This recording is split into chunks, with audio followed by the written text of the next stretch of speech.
Hello and welcome to Vision WBCS. Vision ডাব্লিউবিসিএসে তোমাদের প্রত্যেককে স্বাগত। আজকে ডাব্লিউবিসিএস 2024 মেন্সকে টার্গেট করে ভিশন ডাব্লিউবিসিএস এর পক্ষ থেকে পেপার 3 জিওগ্রাফির ওপর যে প্র্যাকটিস সিরিজ শুরু হয়েছে তার প্র্যাকটিস সেট 2 নিয়ে আমরা আলোচনা করব। যেমনটা আমি আগে বলেছিলাম, এগেইন আমি বলছি, এই যে প্র্যাকটিস সেটসগুলো তোমরা পাচ্ছ বা আপনারা পাচ্ছেন, এটা কিন্তু যথেষ্ট হাই লেভেল এমসিকিউ।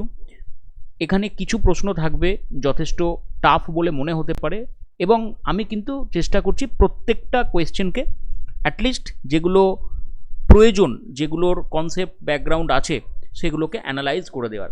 তার কারণ আমরা প্রিলিমিনারি এক্সামে দেখেছি কী ধরনের প্রশ্ন জিজ্ঞাসা করেছে, ফলে এক্সপেক্ট করা যায় মেন্সে যদি এরকম প্রশ্ন হয়, আমাদের এই ধরনের পড়াশোনার মধ্য দিয়ে গেলে আমরা এগুলো করতে পারবো। সো আমি প্রথম একদম সেট নাম্বার 1-এ ক্লাস শুরুর আগে কিছু কথা বলেছি। আমি রিকোয়েস্ট করব প্রত্যেককে যারা এখন এই ক্লাসটা দেখছে, নাম্বার 1 ক্লাসটা একবার যেন অবশ্যই দেখে নেয়, অন্তত প্রথমের বিষয়গুলো, তাহলে বুঝতে পারবে। So let start. Consider the following statements regarding the Indian monsoon. ভারতীয় মৌসুমি বায়ু সম্পর্কে, মৌসুমি বায়ুর প্রবাহ পথ সম্পর্কে কিছু স্টেটমেন্ট দেওয়া আছে। The onset of monsoon over Kerala is associated with the establishment of the tropical easterly jet. তাহলে এই যে ট্রপিক্যাল ইস্টার্লি জেট, মূলত ট্রপিক্যাল ইস্টার্লি জেট ভারতবর্ষের অংশে বা ভারতীয় উপমহাদেশ অংশে বৃষ্টিপাতের জন্য অত্যন্ত গুরুত্বপূর্ণ একটা রোল প্লে করে থাকে। তাহলে বলাই যেতে পারে যে কেরলে আমাদের ভারতবর্ষের মেনল্যান্ড হিসাবে, ভারতবর্ষের মূল ভূখণ্ডে মেনল্যান্ড হিসাবে কেরলে কিন্তু সব থেকে আগে বর্ষা ঋতু প্রবেশ করে। এটা একদম ঠিক কথা। এবং কেরলে বর্ষা ঋতু প্রবেশ করার সাথে সাথে এই যে ট্রপিক্যাল ইস্টার্লি জেটের কথা বলা হচ্ছে, এই ট্রপিক্যাল ইস্টার্লি জেট অ্যাক্টিভ হয় বলে মনে করা হয়, বা ট্রপিক্যাল ইস্টার্লি জেটের আরও প্রভাব বিস্তার করে বলে মনে করা হয়। এটা একদম ঠিক statement. Number 2, the Somali jet contributes significantly to the moisture transport towards India. একদম ঠিক। এই যে সোমালি জেট মূলত ভারতবর্ষে মৌসুমি বায়ুর জন্য যে বৃষ্টিপাত হয় তার জন্য অনেকাংশে দায়ী। কেন? কারণ আমাদের দক্ষিণ ভারতের যে মহাসাগরীয় অঞ্চল রয়েছে, অর্থাৎ সার্দার্ন ইন্ডিয়ান ওশান, এই সার্দার্ন ইন্ডিয়ান ওশান থেকে অ্যারাবিয়ান সি এর দিকে ময়েশ্চার কন্টেন্টকে পাঠাতে বা ময়েশ্চার কন্টেন্টের যে অ্যাভেলেবিলিটি সেটা তৈরি করার জন্য সোমালি জেট অত্যন্ত গুরুত্বপূর্ণ একটা রোল প্লে করে থাকে, রাইট? এবং এই সোমালি জেট কিন্তু একটা লো লাইং জেট স্ট্রিম বলা যেতে পারে। সোমালি জেটকে আমি এখানে লিখবো, that is low lying jet stream. এটা একটা লো লাইং জেট স্ট্রিম হিসাবে কাজ করে। ওকে, সো মোটামুটি এই যে দুটো স্টেটমেন্ট আমরা দেখলাম, এই দুটো স্টেটমেন্ট কিন্তু একদম প্রমিনেন্টলি কারেক্ট। 3 নাম্বার যে স্টেটমেন্ট আছে দেখব, El Nino conditions always lead to the drought in India. দেখো এখানে আবারও একটা কথা উল্লেখ করা হয়েছে যে অলওয়েজ এটা ড্রটের একটা কারণ। এখানে বলে রাখা দরকার যে এল নিনোর প্রভাবে সাধারণত আমাদের দেশে বা যেখানে মৌসুমি বায়ুর প্রভাব দেখা যায় সেই সমস্ত দেশের ক্ষেত্রে বৃষ্টিপাতের কিছুটা অভাব ঘটে। এটা একদম ঠিক কথা, বৃষ্টিপাতের কিছুটা অভাব ঘটে, কিন্তু তার অর্থ এই নয় এল নিনো ইয়ার হলেই সেই বছরে আমরা খরা দেখতে পাবো। খরা হওয়াটা কিন্তু শুধুমাত্র এল নিনোর ওপর নির্ভর করে না। খরা এল নিনো না হলেও হতে পারে, আবার এল নিনো হলেই যে খরা হবে এমনটা না। অনেক বছর এরকম হয়েছে যে এল নিনো হয়েছে বাট খরার প্রবণতা কিন্তু সেই বছরে দেখা যায়নি, এবং ন্যাচারাল বৃষ্টির থেকে হয়তো অল্প পরিমাণে কম বৃষ্টিপাত হয়েছে, যেটা খরা তৈরি করার জন্য উপযুক্ত নয়।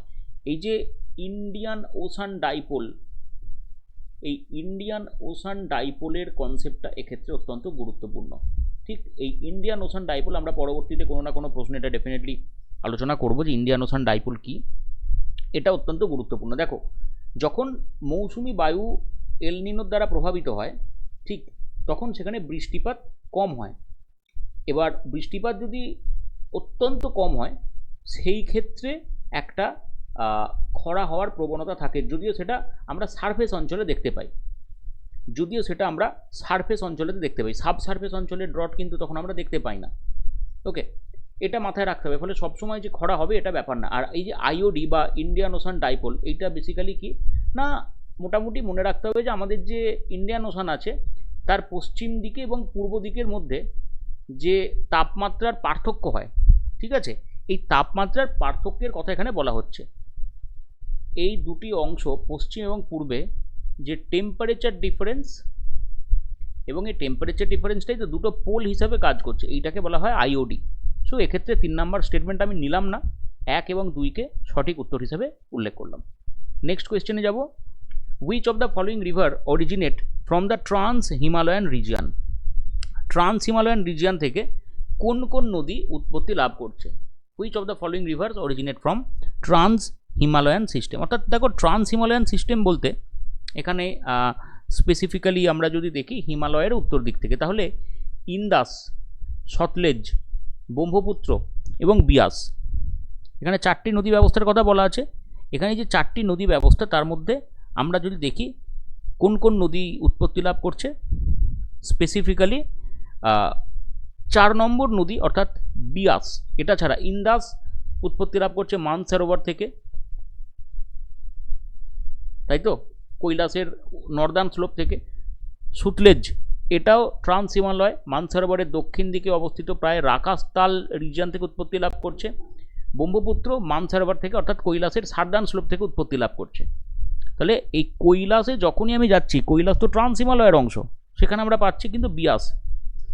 বিয়াসের উৎপত্তি কোথায়? বিয়াসের উৎপত্তি হচ্ছে রোতাং পাস। দুটি নদী আছে, রবি আর বিয়াস, এদের উৎপত্তি হচ্ছে রোতাং পাস থেকে। এবার এই যে রোতাং পাস, এটা কিন্তু ট্রান্স হিমালয়ের অংশ নয়। সো এই জায়গা থেকে দাঁড়ালে আমরা অপশন 4 ছাড়া 3টাকে পেতে পারি। সো 1, 2, 3 এক্ষেত্রে কারেক্ট আনসার। পরবর্তী প্রশ্নে যাব। With reference to black cotton soil in India consider the following statement. Krishna মৃত্তিকা সম্পর্কে আমাকে উল্লেখ করতে বলেছে। কি কি স্টেটমেন্ট এখানে ঠিক আছে বলে মনে হচ্ছে, দেখতে হবে।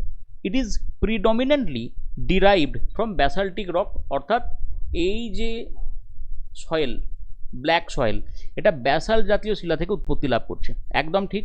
এবং এই যে ব্যাসাল্টিক শিলা, এটার অবস্থানে আমরা দেখতে পাবো একটি মিনারেল আছে, that is known as titaniferous magnetite. এই যে টাইটানিফেরাস ম্যাগনেটাইট, এই টাইটানিফেরাস ম্যাগনেটাইট কিন্তু আছে বলেই এই মৃত্তিকার রং ব্ল্যাক হয়। কালো হওয়ার পিছনে অন্যতম প্রধান কারণ। যাই হোক, ব্যাসাল্ট থেকে এটি উৎপত্তি লাভ করছে এবং অবস্থানগতভাবে আমরা যেখানে ব্যাসাল্ট রক দেখতে পেয়েছি সেই জায়গাতেই কিন্তু এই শিলাকে দেখতে পাচ্ছি। তো এটা ডেফিনেটলি একদম কারেক্ট আনসার, কারেক্ট স্টেটমেন্ট। 2 নম্বর statement, it has high moisture retaining capacity. একদম ঠিক কথা, জল ধারণ ক্ষমতা অত্যন্ত বেশি, সেই কারণে এই মাটি যথেষ্ট চটচটে হয়। এই মাটির ক্ষেত্রে আমরা দেখতে পাবো যথেষ্ট চটচটে। এবং এই মাটির আরেকটি গুরুত্বপূর্ণ বৈশিষ্ট্য কি হয়ে দাঁড়াচ্ছে? এই মাটির আরেকটি গুরুত্বপূর্ণ বৈশিষ্ট্য হয়ে দাঁড়াচ্ছে চটচটে হওয়ার সাথে সাথে সেলফ মালচিং। অর্থাৎ সেলফ মালচিং মানে কি? সেলফ মালচিং মানে এই মাটি নিজের আর্দ্রতা নিজে ধরে রাখতে পারে। মালচিং মানে আর্দ্রতা ধরে রাখার যে বিষয়টা, ঠিক আছে, এটা আমরা বলতে পারি। এর পরবর্তীতে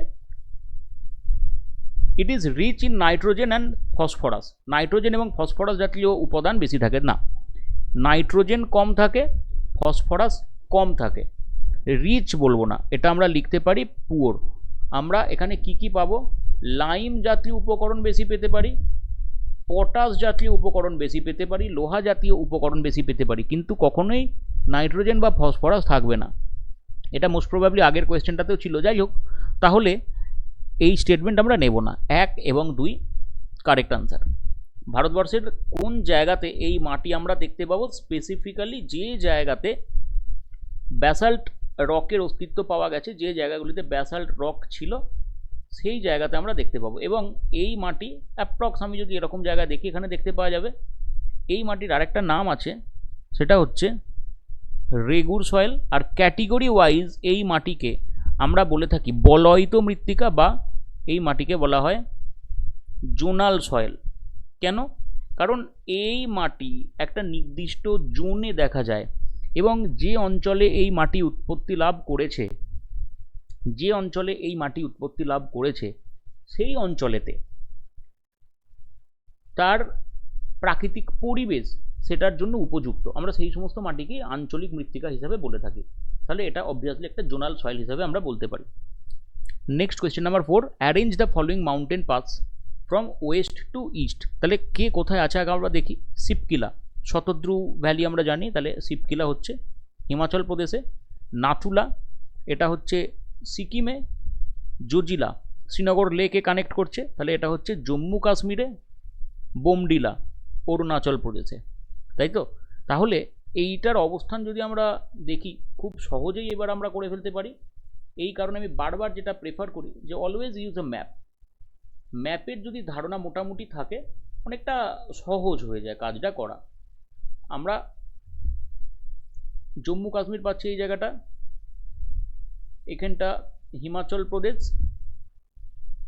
এদিকটা সিকিম, মানে এই ওপরের অংশটা হবে অবভিয়াসলি, এদিকটা অরুণাচল প্রদেশ।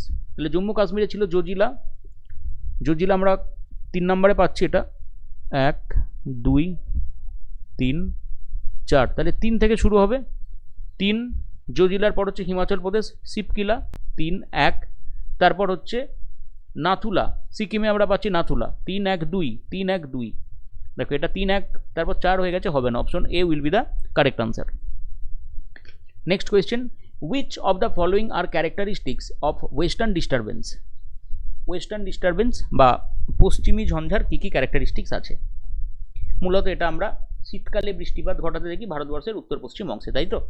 দে অরিজিনেট ইন দ্য মেডিটারনিয়ান রিজিয়ন, একদম ঠিক। এবং এই যে মেডিটারনিয়ান রিজিয়নে উৎপত্তি লাভ করে, এটা নাতিশীতোষ্ণ ঘূর্ণবাতের অংশ, নাতিশীতোষ্ণ ঘূর্ণবাতের দ্বারা এটা উৎপত্তি লাভ করে। এবার এখানে মনে রাখতে হবে এই যে নাতিশীতোষ্ণ ঘূর্ণবাতের কথা বলা হচ্ছে, নাতিশীতোষ্ণ ঘূর্ণবাত উৎপত্তি হয় ফ্রন্ট ফরমেশনের মাধ্যমে। মূলত একটা উষ্ণ বায়ুপ্রবাহ একটা শীতল বায়ুপ্রবাহ আসে, ফলে তাদের মধ্যে একটা ফ্রন্ট তৈরি হয়। এই যে ফ্রন্ট তৈরি হওয়ার প্রক্রিয়া, একে বলা হয় ফ্রন্টোজেনেসিস। ফ্রন্ট তৈরি হওয়ার প্রক্রিয়াকে বলা হয় ফ্রন্টোজেনেসিস। আর যখন ফ্রন্ট ধ্বংস হয়, অর্থাৎ যখন ফ্রন্ট ভেঙে যায়,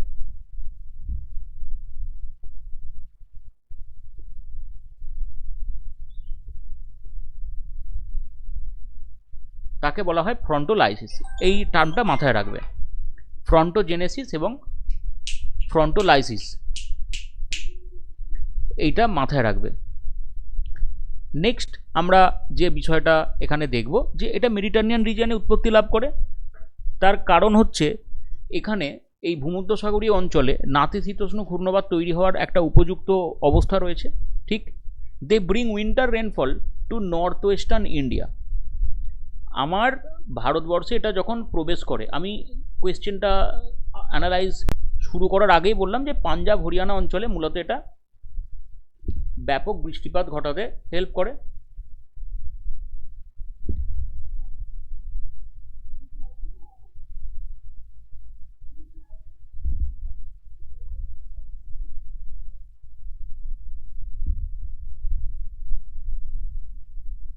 এই দিকটাতে আমরা দেখতে পাবো মোটামুটিভাবে, তাহলে একদম ঠিক কথা। দে ব্রিং উইন্টার রেনফল, শীতকালীন বৃষ্টিপাত। দেখো ভারতবর্ষে শীতকালীন বৃষ্টিপাত আমরা দু জায়গায় পাই, পাঞ্জাব হরিয়ানা এই দিকটাতে আমরা একটা পাই, আর একটা পাই, এবারে প্রিলিমসের কোয়েশ্চেন ছিল যে দাক্ষিণাত্য মালভূমি বা পেনিনসুলার ইন্ডিয়ার ইস্টার্ন সাইডে এই দিকটাতে পাই। এটা কেন হয়?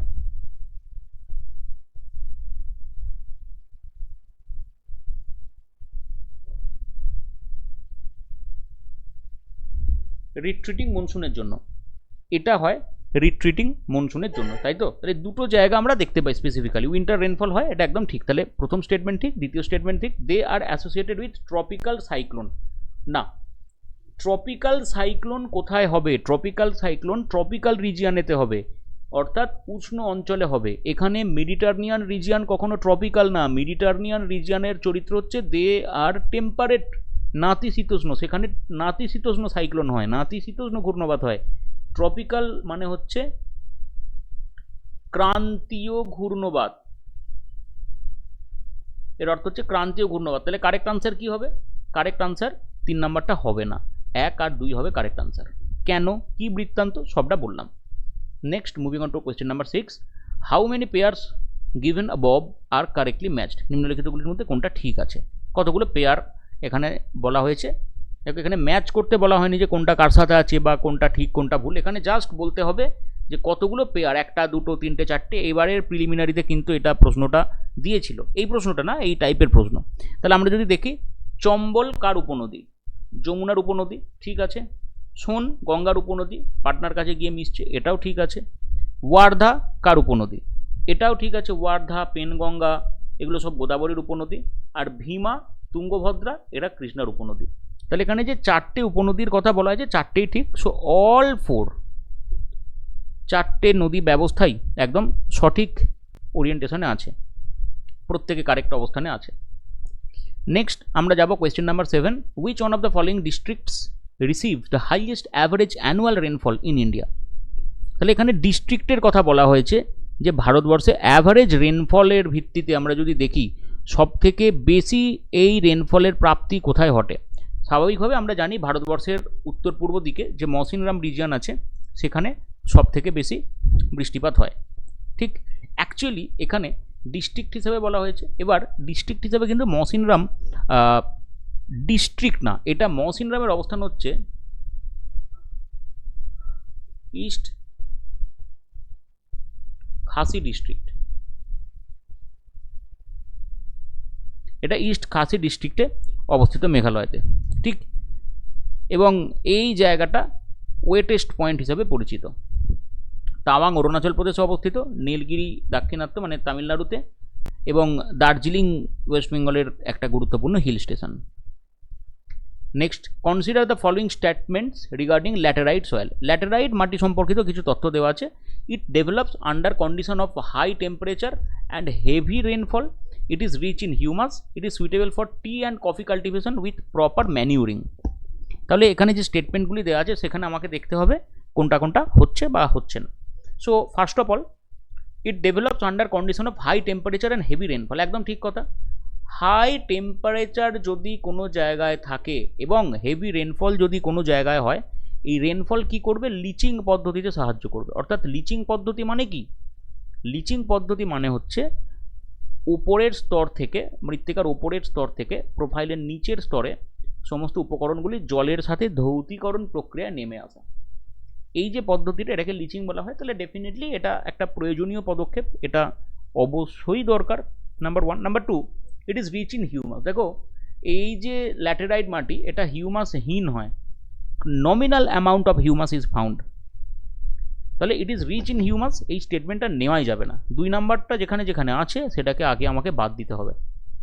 ব্যাস, আমার কাছে 50-50 চান্স চলে আসলো, ঠিক যেভাবে আমি বলছি। কারণ এইরকমভাবে না করলে পরীক্ষার সময় চারটে স্টেটমেন্ট মনে নাও থাকতে পারে। আমি যেটা একদম কনফার্ম, যেটা হতে পারে না, এই যে it is rich in humus, আমি জানি যে আর যাই হয়ে যাক না কেন পৃথিবীতে এটা হতে পারে না, তাহলে 2 নাম্বারটাকে আগামী বাদ দিতে হবে। নেক্সট কি বলা হচ্ছে যে it is suitable for tea and coffee cultivation with proper manuring. যদি আমরা এটা দেখি যে কোনো কোনো জায়গাতে চা বা কফি চাষ করা যেতে পারে, এটা স্টেটমেন্ট হিসেবে এখানে বলা হচ্ছে।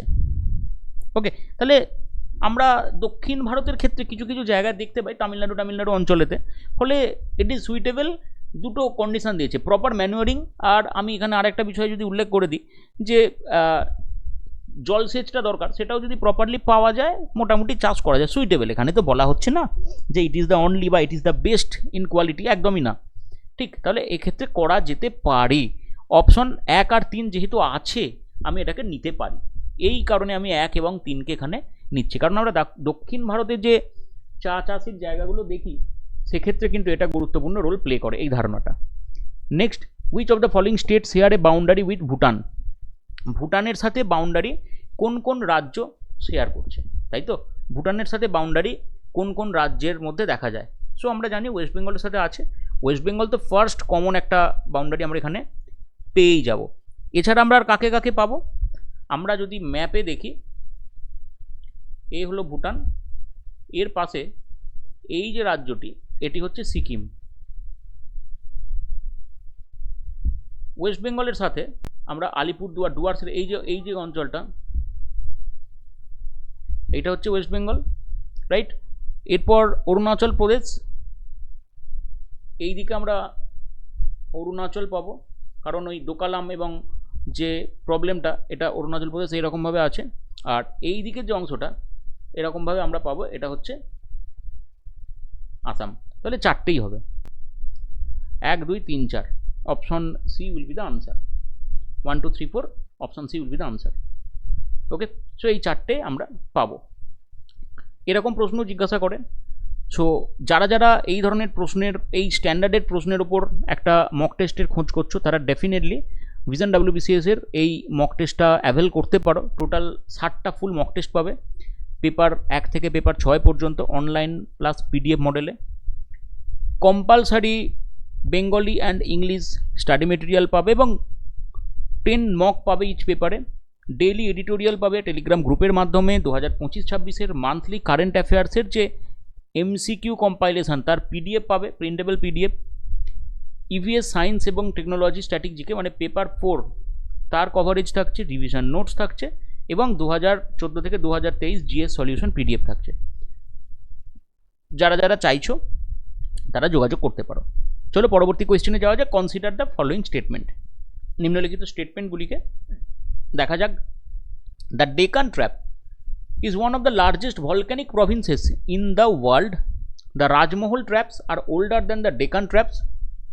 And next বলা হচ্ছে both are associated with fissure eruption. আচ্ছা, খুব ভালো একটি প্রশ্ন। তাহলে প্রথমেই আমরা যদি দেখি ডেকান ট্র্যাপ, এখানে ট্র্যাপ শব্দটির অর্থ কি? ট্র্যাপ শব্দটির অর্থ হচ্ছে ধাপ বা সিঁড়ি, তাই তো? মোটামুটি এটা বলা যেতে পারে যে গোটা পৃথিবীর ক্ষেত্রে এই ডেকান ট্র্যাপ যে রিজিয়নটা, এটা কিন্তু ওয়ান অফ দ্য লার্জেস্ট। এখানে প্রভিন্সেস বলা আছে, ওয়ান অফ দ্য মানে অনেকগুলো প্রভিন্সেসের মধ্যে একটা, ঠিক আছে? তাহলে ডেফিনেটলি ওয়েস্ট সেন্ট্রাল ইন্ডিয়ার ক্ষেত্রে এবং গোটা ওয়ার্ল্ডের ক্ষেত্রে এটা গুরুত্বপূর্ণ একটা রোল প্লে করে। নাম্বার 1 এটা correct. Rajmahal traps are older than the Deccan trap. Okay, so মোটামুটিভাবে যেটা বলা যায় যে এই যে রাজমহল ট্র্যাপ, যেটা প্রায় 118 কোটি বছর আগে তৈরি হয়েছিল এবং এইটা টার্মটা হচ্ছে, মনে রাখবে, early Cretaceous period. Early Cretaceous পিরিয়ডে তৈরি হয়েছিল, কিন্তু এই ডেকান ট্র্যাপ লেট বা ল্যাটার ক্রিটেসিয়াস পিরিয়ডে তৈরি হয়েছিল, অলমোস্ট 65-70 মিলিয়ন বছর আগে, রাইট? তাহলে definitely the Rajmahal traps are older, এটাও ঠিক statement. Both are associated with fissure eruption. দেখো ভারতবর্ষের ক্ষেত্রে আমরা কিন্তু কোথাও সেন্ট্রাল ইরাপশন পাইনি। সেন্ট্রাল ইরাপশন মানে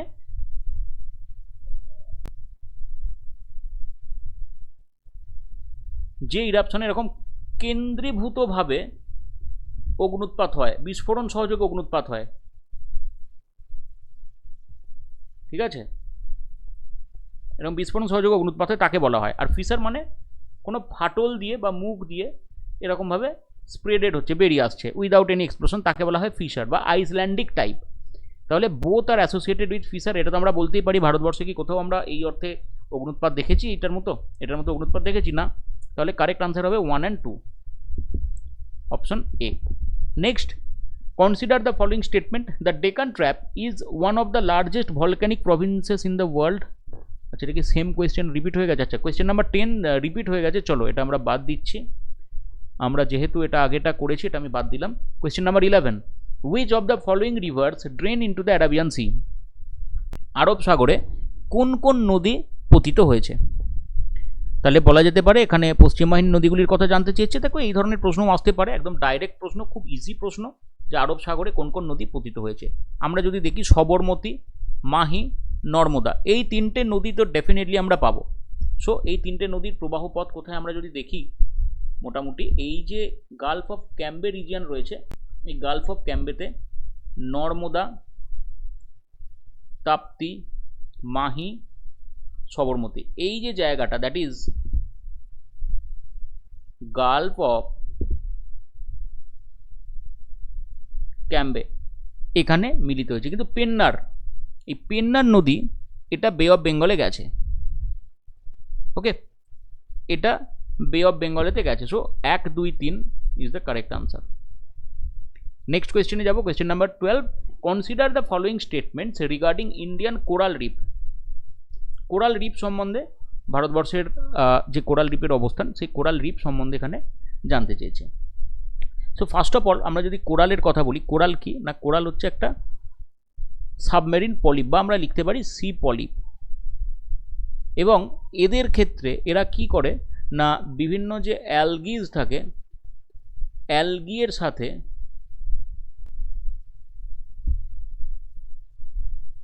সিম্বায়োটিক রিলেশনশিপ করে বেঁচে থাকে, সিম্বায়োসিসের মাধ্যমে বেঁচে থাকে। ওকে, সো আমরা এবার দেখব যে কোরাল রিফের ক্ষেত্রে যে যে বিষয়গুলো বলা আছে সেগুলো কতটা সত্যি কতটা মিথ্যে, কারণ আমাদেরকে কারেক্ট স্টেটমেন্ট এখান থেকে বার করতে হবে। So let's start. প্রথম কি কথা বলা হচ্ছে, fringing reef occur in the Gulf of Mannar. Fringing reef Gulf of মান্নারে দেখতে পাওয়া যায়, একদম ঠিক কথা। মোটামুটি ফ্রিঞ্জিং রিপ ভারতবর্ষে যে রিপ দেখতে পাওয়া যায় বা গোটা পৃথিবীতে যে রিপ দেখতে পাওয়া যায় তার অন্যতম একটা কমন স্টাইল অ্যাটল। লাক্ষাদ্বীপে আমরা অ্যাটল দেখতে পাই, অর্থাৎ অ্যাটলের ফরমেশনটা হয় এরকমভাবে, এটা দেখতে পাওয়া যায়। ব্যারিয়ার রিপ ওভার এই গালফ অফ কাচ না, মূলত এই গালফ অফ কাচ রিজিয়নেতে আমরা কি পাবো, এই জায়গাতে আমরা ফ্রিঞ্জিং রিপ পাবো, এই ব্যারিয়ার রিপ আমরা দেখতে পাবো না। 1 আর 2 এই দুটো স্টেটমেন্ট এখানে ঠিক আছে। এবং এইখানে যে কথাগুলো বলা হচ্ছে প্রত্যেকটাই on the basis of their formation, এটা প্রত্যেকে মনে রাখবে। On the basis of their formation, ফরমেশনের ওপর ভিত্তি করেই কিন্তু পুরোটাকে এখানে তুলে ধরা হচ্ছে, তাদের আকৃতি কেমন হবে না হবে তার উপর ভিত্তি করে। ওকে, চলো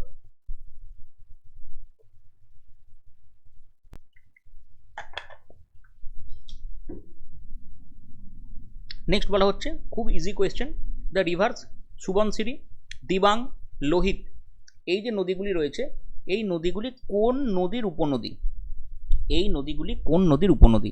সো প্রত্যেককে আমরা যদি দেখি এগুলো প্রত্যেকে ব্রহ্মপুত্র নদীর উপনদী। ব্রহ্মপুত্র নদ উৎপত্তি লাভ করছে কৈলাস মানস সরোবরের দক্ষিণ দিকের অংশ থেকে, বা কৈলাস মানস সরোবরের দক্ষিণ দিকের অংশ বলা ভুল, কৈলাস মানস সরোবরের দক্ষিণ দিকের স্লোপ থেকে, কৈলাস মানস সরোবরের দক্ষিণ দিকের অংশে আমরা রাখাস্থল পেয়ে যাব, সেখানে যাব না, কৈলাস মানস সরোবরের দক্ষিণ ঢাল থেকে উৎপত্তি লাভ করছে। এবং এটা একটা transboundary river and on the basis of water volume,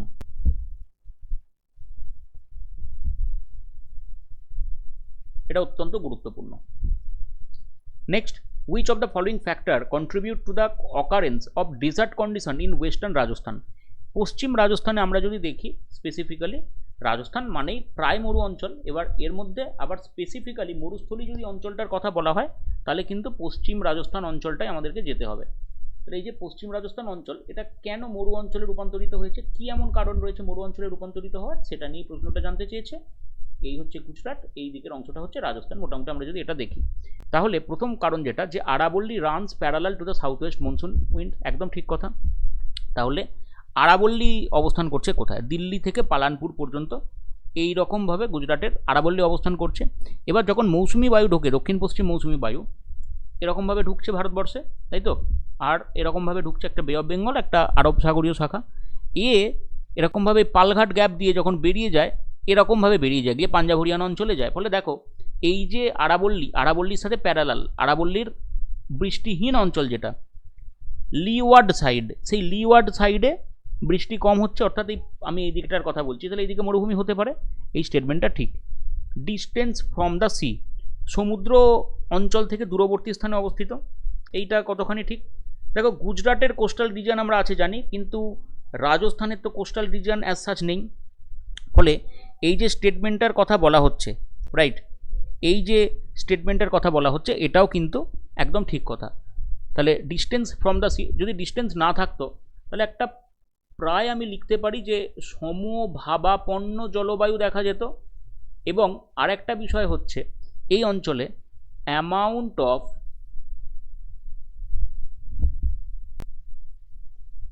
water vapour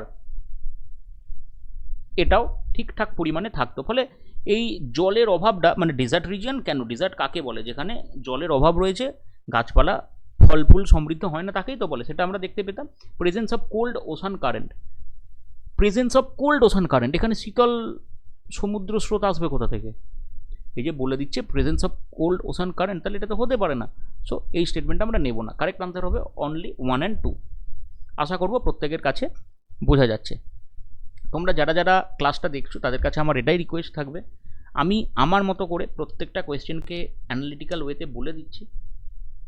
তোমরা প্লিজ তোমাদের গুরুত্বপূর্ণ মতামত অবশ্যই জানাবে, এবং এই যে প্রশ্নগুলো আমি করাচ্ছি এটাকে অবশ্যই অবশ্যই দেখে যাবে, এই প্রশ্নগুলো অবশ্যই যেন রেডি থাকে। Next, consider the following statement regarding the Himalayan river. Himalaya অঞ্চলের নদী থেকে, মানে যেগুলো হিমালয় থেকে তৈরি হয়েছে তাদের হিমালয়ান রিভার বলছি। এই নদীগুলি আরেকটা নামে উল্লেখ করা যেতে পারে, টাফ কোয়েশ্চেন হলে এটাও দিতে পারে, এক্সট্রা পেনিনসুলার রিভার, এটাও জিজ্ঞাসা করতে পারে, এক্সট্রা পেনিনসুলার রিভার। দে আর অ্যান্টিসিডেন্ট রিভার, একদম ঠিক কথা। অ্যান্টিসিডেন্ট কেন? কারণ তারা হিমালয়ের পূর্ববর্তী এবং তাদের গতিপথে হিমালয় পার্বত্য অঞ্চলের যে উত্থান সেটা খুব একটা প্রভাব বিস্তার করেনি, তারা হিমালয় পার্বত্য অঞ্চলকে কেটে প্রবাহিত হতে পেরেছে, হিমালয় পার্বত্য অঞ্চলকে তারা কেটে প্রবাহিত হতে পেরেছে, ফলে এটা একটা অত্যন্ত গুরুত্বপূর্ণ রোল প্লে করে। দে এক্সিবিট মিয়েন্ডারিং ইন দ্য প্লেন, একদম ঠিক কথা, প্লেন রিজিয়নে তারা মিয়েন্ডার তৈরি করতে পারে। এবার প্রশ্ন হচ্ছে স্যার কেন আপনি এটা বলছেন যে করতেই পারে? দেখো, এই যে নদীগুলি এরা যখন উচ্চগতিতে প্রবাহিত হচ্ছে, উচ্চগতিতে প্রবাহিত হওয়ার সাথে সাথে তাদের ক্ষয় করার ক্ষমতা মারাত্মক থাকছে, নদীগুলিতে সারা বছর জল থাকছে, ফলে এই অঞ্চল দিয়ে যখন প্রবাহিত হচ্ছে, এই অঞ্চল দিয়ে যখন নদী প্রবাহিত হচ্ছে তারা স্বাভাবিকভাবে কি করছে, তারা স্বাভাবিকভাবে ব্যাপক পরিমাণে ক্ষয় করছে এই জায়গাতে। কিন্তু যখনই তারা মধ্যগতিতে চলে আসছে তখন তাদের গতিপথে যদি বাধা সৃষ্টি হয়, এবার প্রশ্ন হচ্ছে স্যার বাধা কেন তৈরি হবে? কারণ তারা যে জিনিসপত্র ক্ষয় করেছে উচ্চগতিতে সেগুলো তো তাদের বয়ে নিয়ে আসতে হবে, ফলে রিভার বেড ক্রমশ ভরাট হচ্ছে, নদীর যে গর্ভ সেটা ক্রমশ ভরাট হচ্ছে, তার প্রভাবে নদী তার গতিপথে কোথাও অল্প একটু বাধা পেলেই সে আঁকা বাঁকা পথে প্রবাহিত হচ্ছে, এই যে বিষয়টা, তাহলে সেখানে আমরা মিয়েন্ডারিং দেখতে পাবো। তাহলে প্লেন রিজনে মিয়েন্ডারিং হয়, একদম ঠিক। এবং অক্সবো লেকও তৈরি হয়, যেমন পূর্বস্থলী, হুগলি জেলার পূর্বস্থলী রয়েছে, না হুগলি জেলা না, এটা হচ্ছে তোমার পূর্ব বর্ধমান জেলা, পূর্বস্থলী রয়েছে, হুগলি জেলা না, পূর্বস্থলী পূর্ব বর্ধমান জেলা, সেখানে আমরা দেখতে পাই। দে আর পেরিনিয়াল ইন নেচার, একদম তাই। হিমালয়ান রিভার তার মানে কি, তারা বরফ গলা জলে তৈরি, তো তাহলে পেরিনিয়াল মানে নিত্যবহ নদী। সো এই যে তিনটে স্টেটমেন্ট এখানে বলা আছে, তিনটে স্টেটমেন্টই একদম ঠিক। সো কারেক্ট আনসার হবে 1, 2, 3। নেক্সট কোয়েশ্চেনে যাব, সিলেক্ট দ্য কারেক্ট আনসার। আচ্ছা, এখানে আগে অপশন দিয়েছে ভাবর, তরাই, ভাঙর, খাদার। আচ্ছা, তাহলে ভাঙর খাদার যখন আমরা জানি, খুব কমন ফ্যাক্টর যে ভাঙর কি, ভাঙর এক্সকিউজ মি, ভাঙর হচ্ছে পুরানো পলিগঠিত অঞ্চল, ওল্ডার অ্যালুভিয়াম। খাদার হচ্ছে নিউ অ্যালুভিয়াম হলো। তরাই, তরাই শব্দটির অর্থই তো মার্সিল্যান্ড, তাহলে আমরা এটা পাবো। আর ভাবর হচ্ছে পেবেলাস জোন, তাহলে A2B1 কোথায় আছে? A2B1 একমাত্র অপশন এতেই আছে, বাকিগুলো ইউজুয়ালি মিলেই যাবে, বাকিগুলো যেগুলো আছে ইউজুয়ালি মিলে যাচ্ছে। সো এক্ষেত্রে কারেক্ট আনসার কি হলো?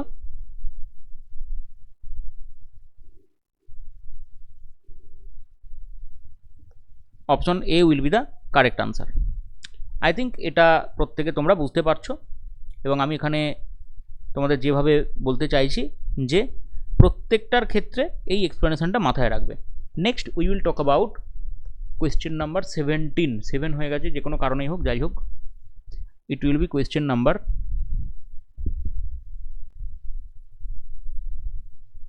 17. Which one of the following river basins has the largest catchment area entirely within India? ভারতের মধ্যে যদি ক্যাচমেন্ট এরিয়ার কথা বলা হয়, ক্যাচমেন্ট এরিয়া মানে কি? ক্যাচমেন্ট এরিয়া মানে কতটা অঞ্চল দিয়ে সেই নদীটা প্রবাহিত হচ্ছে, অর্থাৎ একটা প্রধান নদী তার যে ট্রাঙ্ক সিস্টেম এবং তার যে উপনদী শাখা নদী সামগ্রিকভাবে আমরা যদি দেখি সেটা সব থেকে বড় কোনটা? গঙ্গা ভারতবর্ষের ক্ষেত্রে সব থেকে বড়, প্রায় 26% এরিয়া নিয়ে আছে, কিন্তু অপশনে গঙ্গা নেই। গঙ্গার পর গোদাবরী আমরা পাচ্ছি, তাহলে গোদাবরী হবে। গোদাবরীর ক্ষেত্রে এটা প্রায় 3,12,810 স্কোয়ার কিলোমিটার। কৃষ্ণার ক্ষেত্রে 2,58,320 স্কোয়ার কিলোমিটার। মহানদীর ক্ষেত্রে 1,41,588 স্কোয়ার কিলোমিটার। নর্মদার ক্ষেত্রে মাত্র 98,798 kilometre square kilometre, sorry. So Godavari is the correct answer. এবং শুধুমাত্র এটা না, গোদাবরী কিন্তু লংগেস্ট রিভারও বটে, এটা মনে রাখবে। গোদাবরী দক্ষিণ ভারতের বৃহত্তম এবং দীর্ঘতম নদী, এবং গোটা ভারতবর্ষের মধ্যে গোদাবরী দীর্ঘতম নদী, গঙ্গার পর, অবভিয়াসলি গঙ্গার পর। গঙ্গা দীর্ঘতম, 1465 কিলোমিটার এটা টোটাল লেন্থ গোদাবরীর। গোদাবরী উৎপত্তি লাভ করছে কোথা থেকে? নাসিক ত্রিম্বক প্লেটু থেকে, কৃষ্ণা মহাবালেশ্বর পিক থেকে, মহানদী সিওয়া মালভূমি Chhattisgarh, Narmada Amarkantak. Next, the western ঘাট intercept the southwest monsoon winds. The eastern slope of the western ghat received more rainfall than western slope. The Nilgiri act as a climatic divide. আমরা সব আলোচনা করব, কোনটা ঠিক আমরা আলোচনা করব। তার আগে দেখো একটা বেসিক জিনিস আমি এখানে বলে দিই, এই যে eastern slope of the western ঘাট রিসিভ মোর রেনফল দেন ওয়েস্টার্ন স্লোপ, কী করে এটা হবে বলো তো? এটা তো একদমই মিথ্যে কথা। কেননা এই যদি আমাদের অবস্থা হয়, এটা পশ্চিমঘাট পার্বত্য অঞ্চল, বায়ু আসছে এদিক থেকে গিয়ে ধাক্কা দিচ্ছে এদিকটাতে, তাহলে স্বাভাবিকভাবে এই পশ্চিম দিকেতেই বৃষ্টিপাতটা বেশি হওয়া দরকার, পূর্ব দিকে হবে না।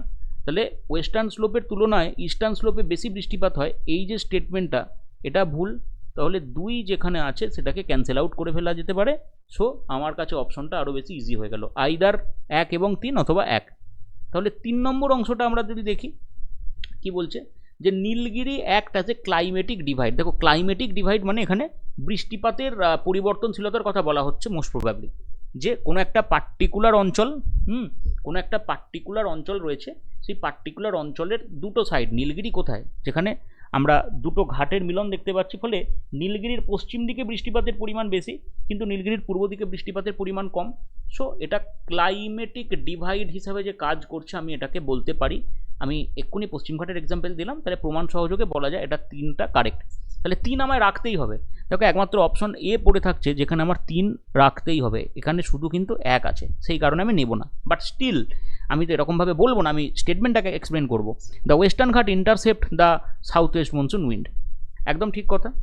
ওয়েস্টার্ন ঘাট ইন্টারসেপ্ট করে, ঠিক একটা ম্যাসিভ ব্যারিয়ার হিসাবে কাজ করে। সো ইন্টারসেপ্ট হচ্ছেই ডেফিনেটলি, অপশন 1 যেটা এটাও কারেক্ট। সো কারেক্ট আনসার কী হবে? 1 আর 3। শুধুমাত্র এরকমভাবে না যে এটা হচ্ছে না বলে ওটা হবে, আমাদের দেখেও নিতে হবে। এবার আবার সেম বলেছে, আনসার আগেই দেওয়া আছে, তার মধ্যে কোনটা কোনটা মিলছে। নামধাপা অরুণাচল প্রদেশে, সাইলেন্ট ভ্যালি কেরল আমরা জানি, সিমলিপাল উড়িষ্যাতে আমরা জানি, হেমিস ন্যাশনাল পার্ক হিমাচল প্রদেশে। দেখো এখানে সবই ঠিক আছে, নামধাপা, সাইলেন্ট ভ্যালি, সিমলিপাল। এই যে হেমিস ন্যাশনাল পার্ক যেটা আছে, হেমিস ন্যাশনাল পার্ক কোথায়? হেমিস ন্যাশনাল পার্ক হচ্ছে অ্যাকচুয়ালি বর্তমানে লাদাখে চলে গেছে, আগে জম্মু কাশ্মীরে বলা হতো, বর্তমানে লাদাখে চলে গেছে। তাহলে হেমিসটা হিমাচল প্রদেশ আমরা বলবো না। 1 2 3 4, তাহলে 1 2 3 correct answer. Option A will be the correct answer. Okay, and the last question for today session, the tropic of cancer passes through 8 Indian states. একদম ঠিক কথা, আমরা 8টা রাজ্যের মধ্যে দিয়ে যেতে দেখি, এবং এখানে যদি ওয়েস্ট বেঙ্গল হয় 5টা জেলা। Gujarat is the western most state through which tropic of cancer passes. একদম ঠিক, এটাও ঠিক, আমরা ম্যাপেই দেখতে পাবো গুজরাট শুরু হচ্ছে, তারপর রাজস্থানের অংশ আসছে, Gujarat. Mizoram is the eastern more, তাহলে মিজোরাম রাজ্য একদম পূর্বতম অংশে, ত্রিপুরা, তারপর হচ্ছে মিজোরাম। এই যে স্টেটমেন্টটা আছে, এই স্টেটমেন্টটাও কি ঠিক? হ্যাঁ একদম, এই স্টেটমেন্টটাও ঠিক আছে। তাহলে এখানে 3টে যে স্টেটমেন্ট আছে, সেই স্টেটমেন্টগুলিকে আমরা যদি ইন্ডিভিজুয়ালি দেখি এবং হোলসাম দেখি, স্পেসিফিক্যালি আমরা এটাকে ঠিক বলতে পারি, রাইট? সো 1 2 3 3টে স্টেটমেন্টই কারেক্ট। এই ছিল আজকের 20টা কোয়েশ্চেন। যারা এটাকে প্র্যাকটিস সেশন হিসাবে দেখছো তারাও চেষ্টা করবে ভালো মার্কস ক্যারি করার। আমি প্রত্যেকটা সেটাই, প্রত্যেকটা কোয়েশ্চেনকে বলে দিচ্ছি, আশা করব এটাতে তোমাদের ভালো হবে। তোমরা কন্টিনিউয়াসলি এটাকে ফলো করো, সো তোমাদের এটা কাজে লাগবে। আর যদি কোনো বক্তব্য থাকে, কোনো কোয়েশ্চেন ডাউট বলে মনে হয়, কোনো কোয়েশ্চেন ইস্যু হয়েছে বলে মনে হয়, then please let me know in the comment section, আমি ডেফিনেটলি আনসার দেবো। On this note, thank you everyone, have a good day.